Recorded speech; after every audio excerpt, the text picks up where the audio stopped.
எந்த கொம்பனும் குறை சொல்ல முடியாத அளவிற்கு ஆட்சி நடத்தி கொண்டிருக்கிறாங்க. முக ஸ்டாலின் இது வரைக்கும் ஒன்றும் செஞ்சதில்லை. வெள்ள நிவாரணம் கொடுக்கல, எங்களுக்கு எல்லாம் 1000 ரூபாய் வரல, எதுவுமே செய்யல. எனக்கு கவர்மெண்ட்ல 3 லட்சம் ரூபாய் இடம் வந்திருக்கு. 3.5 லட்சம் கேக்குறாங்க. என்ன இல்ல 10 லட்சம் எடுத்துருவா, அப்பதான் வீடு கொடுப்பேன்றாங்க. இல்லாதப்பட்டவங்க போய் என்னை பார்த்தா 10 லட்சம் கொடுக்குற மாதிரி இருக்கா? இந்த மாதிரி பேப்பர் போட்டு கூலி வேலை பாக்குறேன், என்னால வாடகை கட்ட முடியல. அவர் வந்தா நல்லா செய்வாரு அப்படின்னு ஒரு நம்பிக்கை. நாங்களாம் சந்தோஷமா இல்லப்பா, யாரோ இருக்கலாம், நாங்களாம் சந்தோஷம் கிடையாது. 1000 ரூபாய் எங்களுக்கு எதுவும் வரல, வெள்ள நிவாரணம் வரல. பொங்கலுக்கு பரிசு இது அரிசி, பச்சரிசி அது கூட நாங்க வாங்கல. கவர்மெண்ட்ல அவரு இதுலயே அவங்க வீடு அலர்ட் பண்றேன், 10 லட்சம் லஞ்சம் கேக்குறாங்க. கொடுத்தாதான் கொடுப்பேன். நீ எல்லாம் வீட்டுக்கு ஆசைப்படலாமான்னு கேக்குறாங்க. அவங்க கட்சிக்காரங்களே எங்களை கேக்குறாங்க, நீ எல்லாம் சொந்த வீட்டுக்கு ஆசைப்படலாமான்னு. அதே நான் கேக்குறேன், அவங்க எல்லாம் ஓட்டுக்கு ஆசைப்படலாமா, பிச்சை எடுக்கலாமா வீட்டுக்கு வந்து சொல்லுங்க?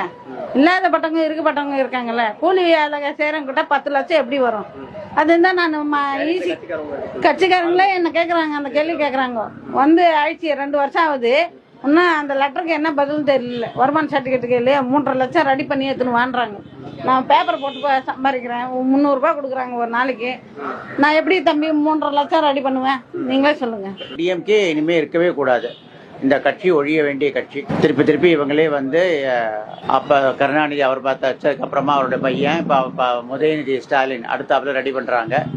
அதுவும் அதனால இவங்களுடைய செயல்பாடுகள் எதுவுமே நல்லா இல்லை. ஒன்று. ரெண்டாவது, இந்துக்கு எதிராக இவங்களுடைய செயல்பாடுகள் எல்லாமே இருக்கு.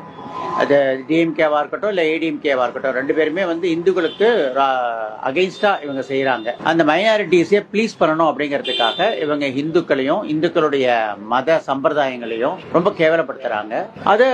அதனாலேயே அவங்க போகணும். தமிழ்நாட்டை பொறுத்த வரைக்கும் சட்ட ஒழுங்கு மிகவும் ரொம்ப மோசமா இருக்குங்க. 2 நாளைக்கு முன்னாடி கூட ஐஏஎஸ் அதிகாரி ஆபீஸ வந்து கொலை பண்றதா முயற்சி பண்ணிருக்காங்க. இதெல்லாம் வந்து எப்படி சொல்றதுன்னு இதெல்லாம் தமிழ்நாடு எந்த நிலைமையை நோக்கி போயிட்டு இருக்குன்னு சொல்ல முடியல. பார்க்கலாம். அதாவது மக்கள் வந்து கொஞ்சம் விழிப்புணர்வு அடையணும். இன்னமும் வந்து எப்படின்னாக்கா வந்து அரசியலுக்காக வேண்டி காசு பணம் வாங்கிட்டு தான் ஓட்டு போடுறாங்க. இந்த நிலைமை மாறணும்.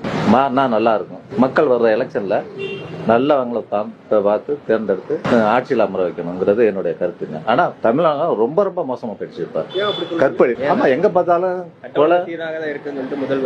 கிடையாது. அவங்க வேணா சொல்லாங்க, ஏங்க ஒரு போலீஸ் அதிகாரிக்கு இது கிடையாது, பாதுகாப்பு கிடையாது. அவங்களே வந்து மேலதிகாரிட்ட போய் கம்ப்ளைண்ட் பண்ண சூழ்நிலை உருவாகி இருக்கு. அப்படிங்கும்போது எப்படி நீங்க வந்து சட்டம் ஒழுங்கு நல்லா இருக்குன்னு சொல்ல முடியும்?